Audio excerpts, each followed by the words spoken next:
The Trump administration's aggressive 30-day pause tariff policies have sparked global economic tensions, with key mining players Canada, Mexico, and China exploring countermeasures that could have significant consequences for the U.S. industrial sector.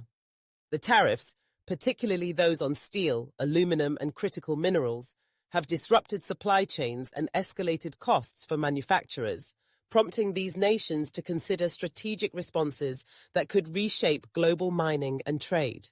Canada, one of the largest suppliers of aluminum and critical minerals to the US, holds a strategic advantage in the global supply chain.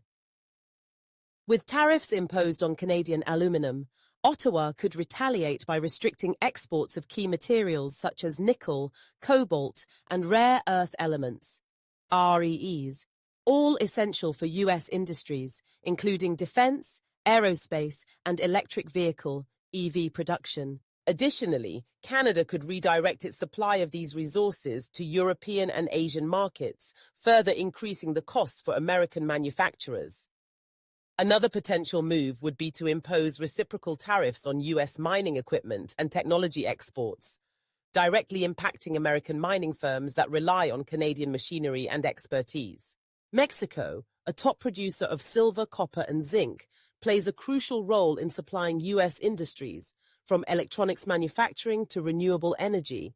In response to U.S. tariffs, Mexico could impose export taxes on these raw materials, increasing costs for American technology firms and miners dependent on Mexican processing facilities. Furthermore, Mexico could strengthen trade relations with China and the European Union, diverting its mineral exports and seeking new partnerships that reduce its reliance on U.S. trade.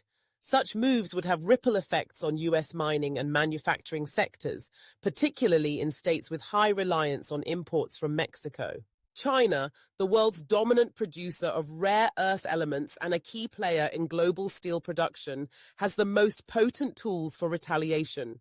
In previous trade disputes, Beijing has signaled its willingness to restrict rare earth exports, a move that could cripple U.S. high-tech and defense industries. China could also flood the global market with low-cost steel and aluminum, pushing prices down and undercutting U.S. producers, who are already struggling with increased production costs due to tariffs.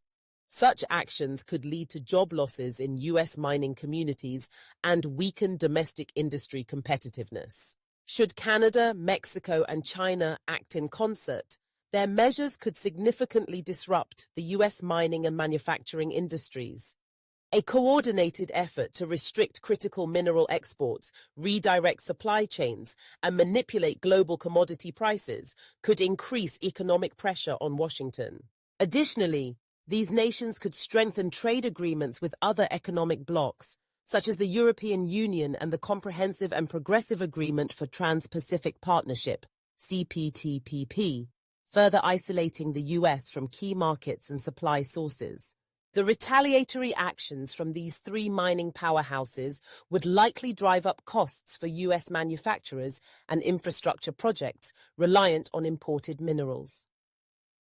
The Trump administration would face pressure from domestic industries, including automotive, aerospace, and renewable energy, to renegotiate trade policies to mitigate economic fallout. As global trade tensions continue to evolve, the mining industry remains a critical battleground where geopolitical strategies will shape future supply chains. The possibility of Canada, Mexico, and China coordinating retaliation underscores the complexity of modern trade wars and the need for balanced policies that support both economic growth and industrial security. Nala Solange, my independent commentary for Skilling's Mining Review.